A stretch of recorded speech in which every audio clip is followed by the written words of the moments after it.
오늘 말씀의 제목은 이세벨을 물리치라입니다. 두아디라라고 하는 곳에는 방직, 그러니까 양모로 직조를 하는 곳과 또 염색산업, 그래서 빌립보성에서 만난 자주장사 루디아가 이 두아디라 성 출신이라고 해요. 당시에 그 양모로 직조한 것에다가 보라색 물감을 들이는 염색을 하는 일은 아주 황족이나 그리고 왕족이나 고귀한 고관 대작들만이 그 보라색 염색한 옷을 입는다고 그래요. 그 보라색은 조개에서 채취하는데 보라색으로 직조되어지고 염색되어진 옷감은 아주 고가의 값으로 거래가 되는, 그래서 이 두아디라 성에는 돈도 많지만 우상숭배의 행위도 만연하고 있었어요. 그런데 이 두아디라 교회가 아주 열심도 있고 충성도 하고 그리고 봉사도 하고 섬김도 있고 선한 사업도 잘하고 믿음도 굳센 것 같았는데 결정적인 문제 한 가지가 있었어요. 그 문제가 뭐냐 하면 이세벨이라고 하는 자칭 여선지자를 그 교회가 용납하고 있었다는 것입니다. 근데 이 두아디라 교회의 예수님은 자기를 어떤 존재라고 소개하시느냐 하면 눈이 불꽃 같고 그 발이 빛난 주석과 같은 하나님의 아들이 가라사대, 이렇게 표현합니다. 우리 한번 따라합시다. 눈이 불꽃 같고 발이 빛난 주석과 같은 이가 하나님의 아들로서 너희에게 말한다. 여기에 이 두아디라 교회의 문제가 어디에 있었느냐 하면 교묘히 감추어져 있는 은밀한 죄입니다. 그래서 성경은 뭐라고 표현하고 있느냐 하면 주님은 이렇게 말하고, 사단의 깊은 것을 알지 못하는 너희에게 내가 말한다. 우리 한번 따라합시다. 사단의 깊은 것을 간파할 줄 알아야 사단과의 싸움에서 승리한다. 그래서 예수님은 그 사단의 깊은 것을 밝히 보시는 눈이 불꽃 같은 분이시라고 말씀하고 있고요. 그렇게 깊고 은밀한, 그래서 일반 사람들이 얼른 알아채지 못하는 사악한 사단의 음모를 주님은 명백히 보시고 그러한 눈으로 각 사람의 신앙과 믿음을 지켜보시겠다는 거예요. 지켜보시겠다. 우리 지난주에도 말했지만 히브리서 4장 12절에는 이런 말씀이 나와요. 하나님의 말씀은 살았고 운동력이 있어 좌우에 날선 어떤 검보다도 예리하여 영과 혼과 관절과 골수를 찔러 쪼개기까지 하며 사람의 마음과 생각과 뜻을 감찰하실 만큼 하나님의 말씀의 검은 대단한 능력이 있으십니다. 그러니까 이 말씀의 능력을 가지시니까 이 불꽃 같은 눈으로 각 사람의 심령을 살펴보시는데, 발람이 말이죠, 자기가 그러한 교묘한 꾀를 내어서 이스라엘 백성을 넘어뜨리고자 한 것을 하나님은 좀 몰라주기를 바라고 속아 넘어가 주기를 바라고, 그렇게 하나님은 나의 의도와 계획과 목적을 좀 모르시기를 바랐을는지 모르지만 그 말씀의 능력 앞에, 하나님의 불꽃 같은 눈초리 앞에 그 사악한 발람의 괴계가 드러나지 않을 리가 없다는 사실입니다. 여기 여러분, 혹시 우리가요 이렇게 꽁꽁 감춰놓은 죄가 있으면 주님 앞에 그냥 내놓으세요. 그러면 그 말씀의 검이 그 부분을 잘라내 주십니다. 잘라내 주세요. 지금 우리나라의 기술이 어디까지 갔느냐 하면 인간의 세포 안에 DNA라는 아주 작은 미립자가 있어요. 이게 나선형으로 이렇게 꼬여 있는데 거기에 우리의 유전자 배열이 이렇게 돼 있어요. 그런데 그 유전자 배열 중에 뇌에 해당하는 부분, 눈에 해당하는 부분, 코에 해당하는 부분, 입과 목과 폐와 심장, 위장, 소장, 대장, 십이지장, 콩팥 뭐 이런 부분에 대한 모든 염기서열이 이렇게 나선으로 꼬여 있습니다. 그런데 지금 과학기술이 어느 만큼 됐느냐 하면 이제 우리 재호가 결혼을 하는데 눈이 좀 나쁜 거예요. 그래서 자기의 아들은 눈이 좀 좋은 아들이 나기를 바라서 유전자 배열을 재조합하고 싶어서 요청을 하면 어떻게 하느냐. 그 염기서열의 나선형 구조 중에 일부를 잘라내는 거예요. 눈에 관한 부분을 잘라내. 그리고 다른 사람의 건강한 눈의 세포 배열을, DNA를 접합할 수 있는 기술이 있습니다. 기가 막히죠. 이게 전자가위로 하는 건데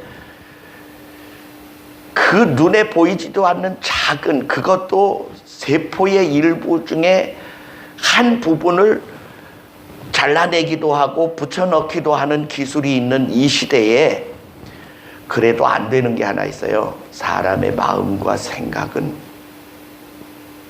마음대로 보거나 자르거나 교체하기가 쉽지 않다는 사실입니다. 그죠? 이게 영적인 것이기 때문에 이걸 어떻게 할 수가 없어요. 그런데 하나님의 말씀은 그걸 하신다는 거예요. 어떻게? 이 세상의 모든 만물이 그 말씀으로 지어졌기 때문에 그 말씀 앞에서는 감추어질 것이 없고 그 말씀의 능력을 막아낼 존재가 없다는 거예요. 그런데 여러분, 예수님이 말씀하십니다. 눈이 불꽃 같은 하나님의 아들이 가라사대 내가 너희를 보니 너희의 사업과 사랑과 헌신과 인내와 봉사와 수고가 참으로 날이 갈수록 더 많아지고 있으니 내가 참 기쁘고 즐겁다? 아니요.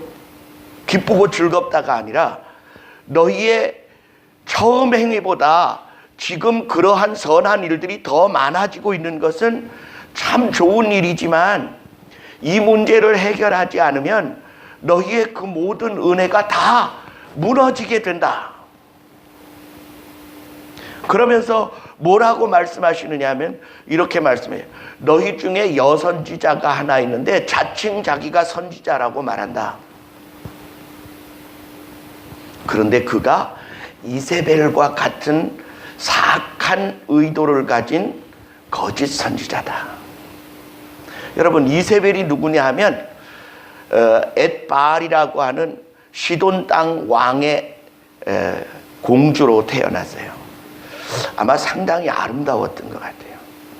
근데 이 이세벨이 이스라엘의 아합이라는 왕에게 왕비로 이제 정략 결혼으로 들어올 때 뭘 가지고 들어왔느냐 하면 바알과 아세라라는 신상을 가지고 들어와요. 그리고는 왕후의 그 권세로 전국 각지, 이스라엘 하나님의 나라 백성들 전국 각지에다가 바알과 아세라 상을 세워놓고 그것을 섬기게 하는 제사장들을 세우고 그리고 그 바알과 아세라 우상을 섬기는 일을 백성들에게 적극 장려하고 권장하여 가르쳤습니다. 하나님이 제일 미워하시는 일이죠. 그런데 왜 이 바알과 아세라를 섬기는 일을 음란이라고 말하느냐 하면 이 바알이라는 신은 남성신으로 비와 구름과 번개를 관장하는 신이다. 이렇게 말해요. 하늘에 속한 신이다. 그리고 아세라라는 신은 이렇게 가슴 유방이 포도송이처럼 많아지게 만들어 놓은 여성신으로 이렇게 만들어 놓습니다. 그래 한쪽엔 바알, 한쪽에는 아세라를 만들어 놓고 그것을 섬기면 농사가 잘 되게 하는 농경신이다. 이렇게 생각을 했어요. 그리고 그때 당시 그곳에 지금도 그렇지만 중근동 지방에는 제때에 비가 잘 오기만 하면 농사가 잘 돼요.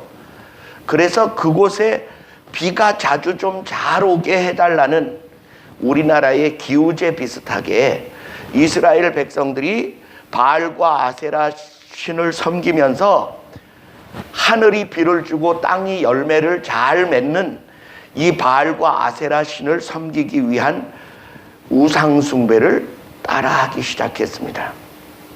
그러니까 명백히 말해서 인간들의 탐욕을 충족시키는 신앙의 대상을 만든 거예요. 그런데 그 예배 행위가 아주 음란하고 사악합니다. 왜냐하면 여성신과 남성신을 흥분시켜야 하늘이 비를 주고 땅이 열매를 맺는다. 그래서요, 이들의 제사의식의 거의 전부가 음란하고 자극적인 것들로 그 제사의 제도가 만들어져 있어요. 그래, 나중에는 그 제사의 마지막 끝은 어떠냐 하면 먹고 마시고 춤추고 그리고는 혼음과 방종으로 나아가는 것이 바알과 아세라를 예배하는 제사의 제도였습니다. 본래 인간은 말이죠, 음란과 탐욕에 사로잡힌 것이 사실인데 이것을 공식적으로 왕후가 적극 장려했고 그러한 예배의 태도를 국가가 인정해주는, 그러므로 온 이스라엘이 우상숭배와 음란의 행위로 패역할 대로 패역하고 음란할 대로 음란해진 거예요. 하나님이 그래서 이스라엘 백성을 경고하시다가 안 돼서 나라를 망하여 없어지게까지 하십니다. 근데 이 이세벨이 얼마나 사악한 여자냐 하면요, 바알과 아세라를 섬기는 제사장들의 그 월급을 황후가 줄 정도였어요. 그래서 그 이세벨이 역사하던 때에 하나님은 엘리야라고 하는 탁월한 선지자를 보내서 그 땅을 치리하도록 하셨는데, 엘리야가 내가 다시 기도하지 않는 한 하늘이 비를 주지 않을 것이며 땅이 우로를 맺지 못하리라. 이게 이슬도 안 오게 하겠단 말이에요. 이렇게 저주를 이스라엘 땅에다가 걸었는데 자그마치 몇 년 동안 비가 오지 않고 이슬이 내리지 않았냐면 3년 반 동안, 3년 6개월 동안 비가 안 왔어요. 그러니 그 나라가 어떻게 됐겠습니까? 한 해만 흉년이 들어도 죽네 사네. 그런데 이게 3년 반 동안이나 그렇게 됐으면 나라가 망할 대로 망하여진 거죠. 그래서 이 아합이라는 임금이요, 이러한 저주를 내린 그 엘리야의 말에 따라서 우상숭배를 버리고 하나님께로 돌아왔으면 얼마나 좋았겠어요. 그런데 그는 단견적인 자기의 생각에 사로잡혀서 이 저주는 엘리야가 했기 때문에 엘리야를 잡아 죽여야 된다. 그래서 엘리야에게 포상금을 걸어놓고 그를 잡기에 혈안이 되어 있었어요. 3년 반이 찾아 엘리야가 아합 왕에게 딱 나타납니다. 그가 물을 찾아서 물길 위를 쭉 걸어 올라갈 때 엘리야가 나타나서 말합니다. 왕은 평안하시오니까, 그러니까 이스라엘의 원수 너가 여기 나타나느냐? 너 이제 죽었다. 그러니까 뭐라고 말하느냐면, 이 흉년이 나 때문입니까? 당신의 잘못 때문입니까? 이 백성이 하나님을 섬겨 이렇게 되었습니까? 우상을 섬겨 이렇게 되었습니까? 내가 당신에게 제안을 하나 하는데, 당신이 그토록 그 왕후와 함께 이 나라의 곳곳에 세운 바알과 아세라의 선지자들, 예언자들, 제사장들을 다 갈멜산으로 불러 모으시오. 나와 기도의 대결을 합시다. 그랬더니 좋다. 그래 날짜를 정해서 갈멜산에서 850명의 바알과 아세라의 제사장들과 예언자들 선지자들이 다 모이고 엘리야는 딱 혼자 그 산에 가요. 그리고 나서 이렇게 말합니다. 너희 숫자가 많으니까 너희가 먼저 제단에 송아지를 올려놓고 너희 힘으로 불을 붙이지 말고 하늘에서 불이 내려와 그 제단의 제물을 사르게 하라. 그랬더니 자신만만한 이 850명의 바알과 아세라의 제사장들이요 먼저 시작을 했는데 점심때가 지나고 오후 제사 시간이 지나도록 아무런 역사가 일어나지 않아요. 그러니까 엘리야가 말합니다. 야, 너희 신이 잠들어 있나 보다. 아니면 혹시 묵상 중인지 혹시 길을 나가는지 모르니까 더 크게 해라. 시간 너무 많이 가졌냐? 그랬더니 막 진언을 하고 나중에 칼로 자기의 몸을 막 자해를 하면서 부르짖는데 저녁 소재 시간이 가까워 와도 아무런 역사가 일어나지 않아요. 그러니까 엘리야가 말합니다. 집어치워라. 이제 내가 기도하리라. 그리고 제단을 쌓고 송아지를 올려놓고 그리고는 그 제단 주위에 도랑을 파괴하고 물을 16통을 갖다 들어 부어요. 아니 그냥 말랐어도 불이 붙을까 말까 한데 물을 갖다 쏟아 부으니까 위에 송아지부터 장작으로부터 제단으로 물이 흘러내려와서 도랑에 흥건히 물이 고이게 됩니다. 그러자 엘리야가 하나님을 향하여 기도합니다. 여호와 하나님이여, 이 백성의 죄악을 불쌍히 여기소서. 이 백성이 여호와 하나님이 참 하나님인지 바알이 참 하나님인지를 혼돈하고 있사오니 여호와 하나님만이 참 하나님이시며 내가 당신의 종이심을 이 백성으로 알게 하시고 내 기도에 응답하시옵소서.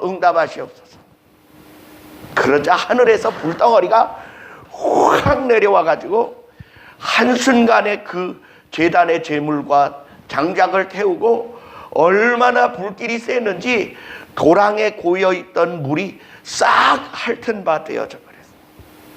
그러자 여러분 어떤 일이 벌어졌느냐? 바알과 아세라를 섬기던 자들이 땅바닥에 쫙 엎드렸어요. 백성들도 우상 숭배하던 이스라엘 백성들이 쫙 납작 엎드렸어요. 왜냐? 그 불길이 혹시 자기들 머리 위로 떨어질까 봐. 그러자 엘리야가 말합니다. 백성들은 일어나 저 850명의 거짓 선자들을 다 시냇가로 데려가라. 그리고 850명을요 엘리야가 다 목을 쳐서 그 자리에서 죽이는데도 단 하나도 엘리야를 대적하는 자가 없었습니다. 왠지 아십니까? 하늘의 불을 보고 나니까 그 하나님이 두려워서 엘리야의 말에 반박을 할 수가 없었다. 그리고 엘리야가 피투성이가 된 모습으로 왕 앞에 섭니다. 아합 왕이여, 보셨습니까?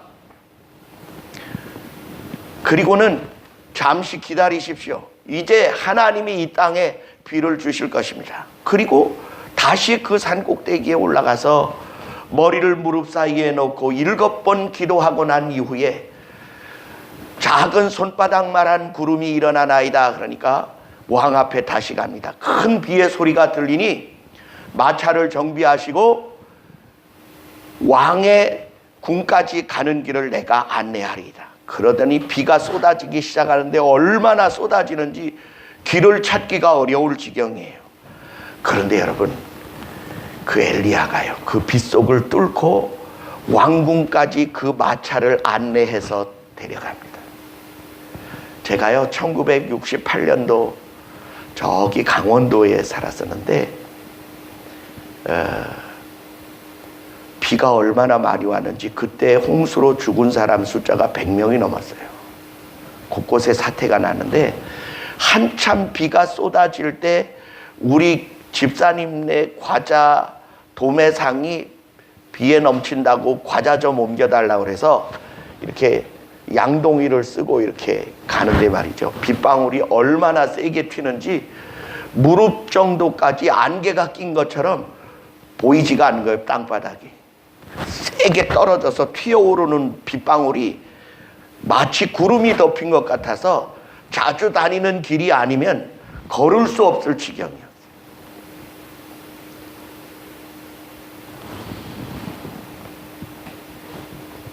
이렇게 하고 나서 비가 내렸는데 이세벨이 회개를 했느냐? 아니요. 850명의 자기의 수하를 죽였다는 이유로 엘리야를 죽이려 듭니다. 뿐만 아니라 어느 날 아합 왕이요, 이스라엘에 있는 자기의 별궁에 이렇게 누웠다가 일어나 창밖을 보니까 아주 아름다운 포도원이 그 궁 밖에 있는 거예요. 그런데 말이죠, 왜 갑자기 그 포도원을 자기의 테마밭으로 바꾸고 싶은 욕심이 막 일어나는지 그 포도원 주인을 데려오라고 그래요. 나봇이라는 사람이 이제 왔습니다. 너는 저 포도원을 내게 팔라. 내가 상당한 값을 주리라. 그러니까 나봇이 이렇게 말해요. 우리는 저 포도원을 돈 주고 산 것이 아니라 하나님이 우리에게 주실 때 여호수아가 우리에게 분정하여 주었기 때문에 팔거나 사거나 할 수가 없습니다. 그러니까 그럼 내가 다른 좋은 밭과 바꿔주겠다. 그것도 안 됩니다. 하나님이 정해 주셨는데 어떻게 내 마음으로 바꾸거나 팔 수 있겠습니까? 그랬더니요, 자기 욕심대로 안 된다고 막 고민을 해요. 끙끙 앓아요. 그 이제 이세벨이 이렇게 보고, 왕은 왜 그러십니까? 그랬더니 나봇의 포도원을 갖고 싶은데 제가 안 된다고 그런다고. 그랬더니 당신이 이스라엘의 왕 맞습니까? 내가 그 땅을 당신에게 드리리이다. 그리고는 이스라엘 장로들에게 편지를 써요. 너희는 비료 둘을 사서 거짓 증인을 세워가지고 나봇이 하나님을 저주하는 소리를 들었다라는 낭설로 돌로 그를 쳐 죽이라. 그래서 그 장로들이요, 재판정을 열어놓고 아무 죄도 없는 나봇을 불러다가 누명을 써서 돌로 쳐서 죽여요. 그리고는 그 포도원을 왕에게 줍니다. 머리도 잘 돌아가는지는 모르지만 이것은 사악한 계략이고 악하기 짝이 없는, 그래서 성경의 가장 사악한 여자로 이세벨을 대명사처럼 쓰고 있는 거예요. 뿐만 아니라 그가 마지막 죽을 때 어떻게 되느냐, 하나님이 세우신 예후라는 사람에게 기름을 부어서 그로 아합의 집을 쓸어버리게 하실 때 그가 이스라엘에 있는 그 이세벨을 죽이러 옵니다. 막 그 온다는 소리를 듣고 이세벨이 한 짓이 뭐냐면 눈을 그리는 거예요. 화장을 하는 거예요. 아름답게. 그 나이 많은 이세벨이, 그러니까 예후의 어머니 뻘 정도 되는데도 아주 멋지게 화장을 하고 예후를 좀 어떻게 녹여볼 심산이었는지 모르지만 그렇게 하고 2층 창문가에 이렇게 내다보다가 예후가 오는 것을 보더니 아비를 죽인 자가 왔느냐? 뭐 이렇게 이야기해요. 그러니까 예후가 이렇게 쳐다보더니 같이 내다보고 있던 내시들과 궁녀들을 향하여 이렇게 말해요. 누가 내 편이 되겠느냐? 그랬더니요, 얼른 알아들었어요. 그 내시들과 그 궁녀들이요, 이세벨을 번쩍 들어서 창문 밖으로 던져버립니다. 그랬더니 이세벨이 땅바닥에 떨어지면서 피가 말과 담벼락에 쫙 튑니다. 그리고 나서 예후가 들어가서 포도주를 마시고, 그 여자가 아무리 악해도 왕의 딸이고 왕후이니 그 시체를 찾아서 장사해줘라. 그랬더니요, 갔다 온 사람들의 보고가 이렇습니다. 개들이 와서 그 시체를 다 뜯어먹고 머리와 손바닥과 발바닥밖에 남은 게 없습니다. 성경이 말하는 악녀의 최후입니다. 근데 여러분, 이 이세벨이 얼마나 사악한 괴계를 가지고 이스라엘 백성을 멸망시키려 했느냐? 그건 간단해요. 백성들이 좋아하는 음란과 방탕과 하나님에게 저주받을 행위를 그 백성에게 자기가 하는 겁니다. 이유가 뭘까요? 자기 아버지로 하여금 이스라엘을 집어먹을 수 있도록 역사한 것입니다. 혹시 지금의 우리나라의 아무개씨처럼 대한민국을 북한에 넘겨주려고 애쓰는 사악한 존재들과 닮지 않았나 그런 생각을 합니다.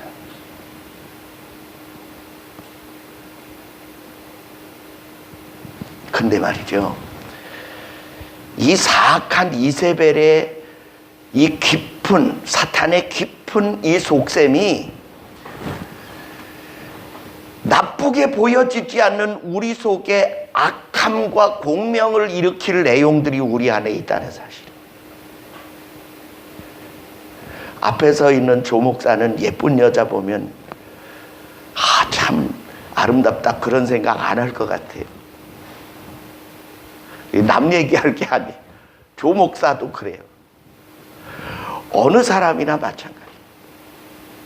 그런데 말이에요, 사탄은요, 우리 속에 있는 이 육체의 욕망과 타락성을 기가 막히게 알아내는 거예요.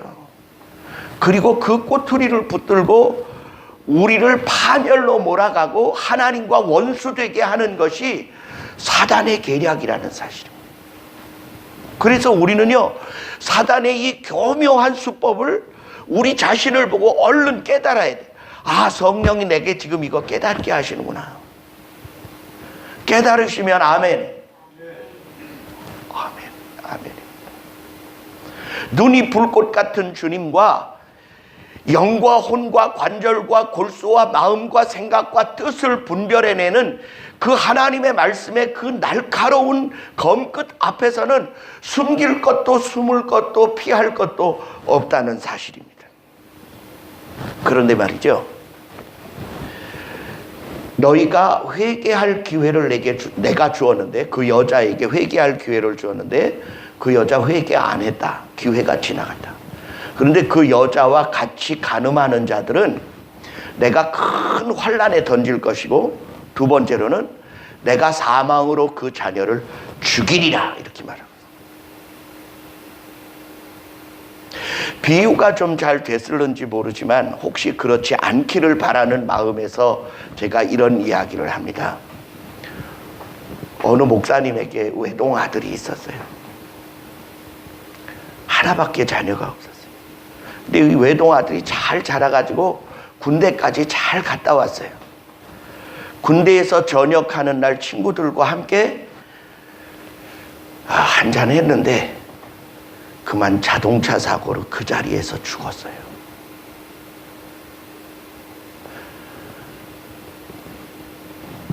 그 장례식장에 우리 목회자 5명이 갔습니다.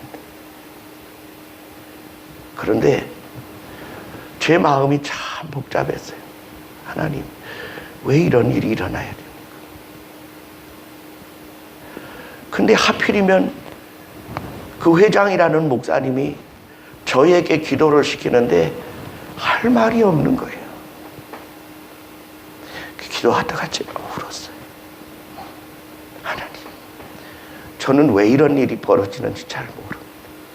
지금 생각해도 가슴이 아파요. 물론 저는 그분이 그런 죄를 짓지 않았기를 바라고요, 그렇지 않으리라고 생각하지만 막 그때 생각만 하면요, 가슴이 막 무너지는 거예요. 그게 남의 일 같지 않게 내 일 같이 느껴지는 거예요. 내 일 같이. 그 기도하다 그냥 울었어요. 그 기도를 제대로 잘 마쳤는지 아무튼 같이 갔던 목사님들이 다 같이 울며 기도를 마쳤는데,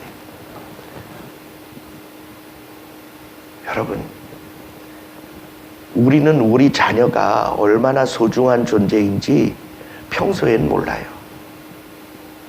그런데 그런 사고를 당하거나 아픔을 겪거나 또는 장애를 입거나 그러면요, 하늘이 무너지는 것 같아요.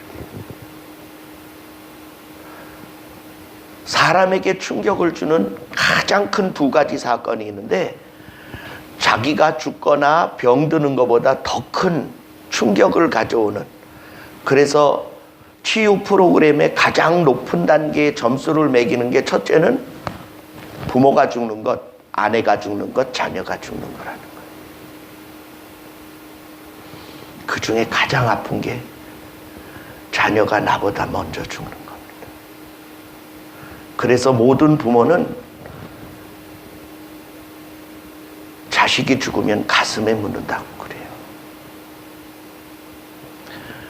그래서 저는 그 데니 보이라는 그 노래를 어려서부터 상당히 좋아했는데, 그 노랫말의 의미를 알고 나서는 이제 다시는 부르지도 않고 듣는 것도 별로 좋아하지 않습니다.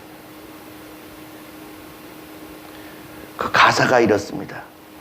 아, 목동들의 피리 소리들은 산골짜기마다 울려나오고, 여름은 가고 꽃은 떨어지니 너도 가고 나도 가야지. 이게 뭔 소리인지 아십니까? 아들을 전쟁에 보내서 잃어버린 엄마의 그리움에 찬 노래입니다.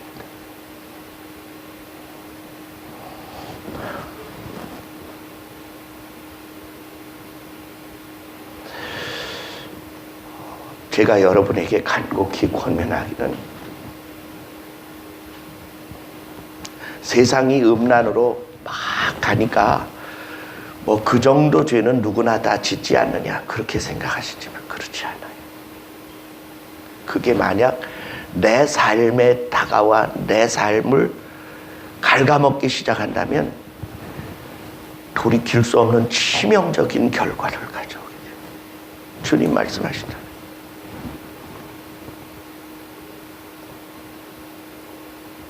이세벨과 간음하는 자나 그 죄에서 떠나지 않는, 회개치 않는 자들은 큰 환난에 던지고 그 자식을 죽이리라, 이렇게 말씀합니다.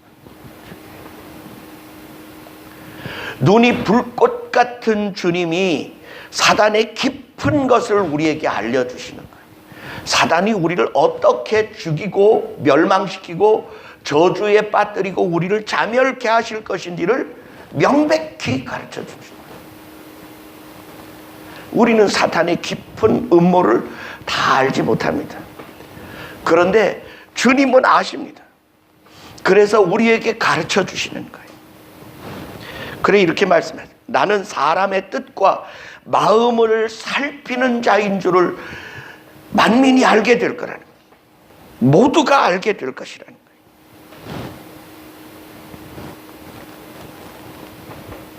두아디라에 남아있어 이 교훈을 받지 아니하고 소위 사단의 깊은 것을 알지 못하는 너희에게 말하노니, 다른 짐으로 너희에게 지울 것이 없노라. 왜 이렇게 말씀하시느냐? 이 죄는요, 그 전에 하던 모든 착하고 의롭고 진실하고 순결하던 모든 행위들을 다 잡아먹고도 남는 일이기 때문에 이 부분에 대하여 강력하게 말씀하시는 거예요. 여러분이 존경하던 사람이요, 음란의 죄에 빠졌더라는 소리를 들으면 존경심이요, 한순간에 사라져버려요. 저는 제가 잘 아는 목사님이 계십니다.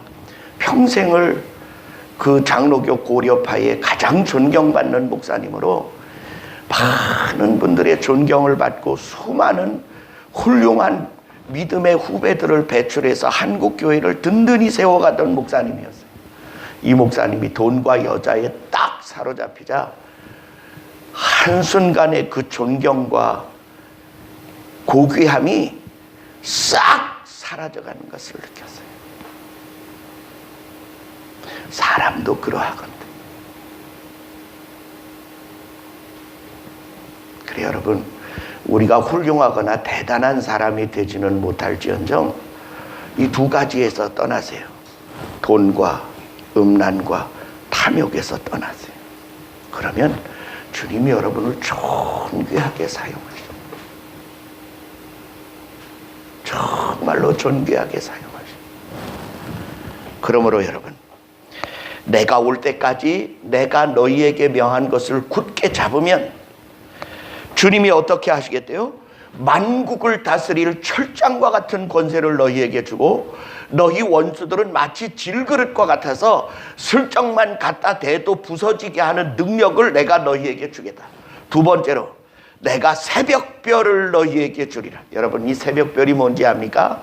아침에 맨 나중까지 동쪽에서 밝은 빛을 발하는 별, 그게 새벽별이에요. 그게 금성입니다. 금성. 이것을 광명성이라고도 말하고 또는 계명성이라고도 말합니다.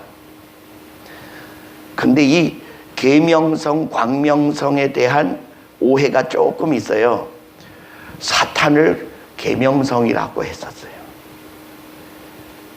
예수님도 새벽별이라고 말씀하셨습니다.